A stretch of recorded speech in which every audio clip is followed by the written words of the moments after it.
Hi there, my name is Lance.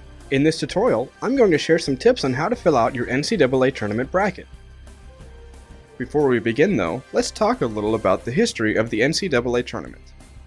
The NCAA tournament was started back in 1939 to determine the national champion for Division I college basketball. Back then, there were only 8 teams in the tournament.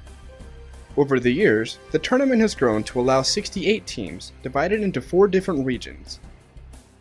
Each region has 16 teams playing to advance to the Final Four and the national championship game. Now that you have a little bit of the background about the tournament, let's discuss the breakdown of the dates for each round. The first 8 teams will play on March 19th and 20th to advance to the field of 64. The second and third rounds play March 21st through 24th to get it down to 16 teams, aka the Sweet 16. These 16 teams then play in the regional semifinals on March 28th and 29th. The winners then move on to become known as the Elite 8 and play in the regional finals on March 30th and 31st. The final 4 teams will then play on Saturday, April 6th to determine who will play in the final championship game on Monday night, April 8th. Teams are given a seed number by a selection committee on Sunday, March 17th. That seed number is a pretty good indication of how well the team has done in the regular season. The seed numbers determine a team's place in the bracket, in which they will play the opposite seed.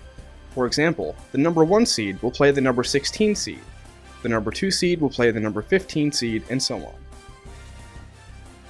Sounds easy, right?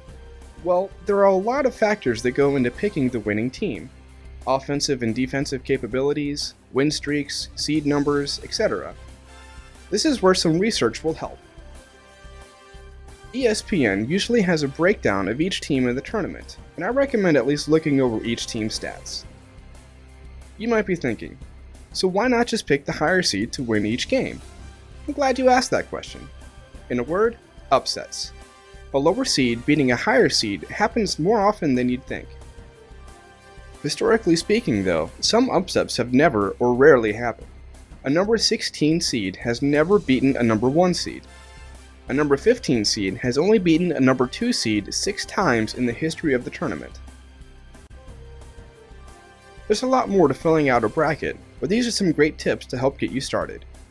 And in case you're wondering the odds of picking a perfect bracket, it's less than 1 in 147 quintillion.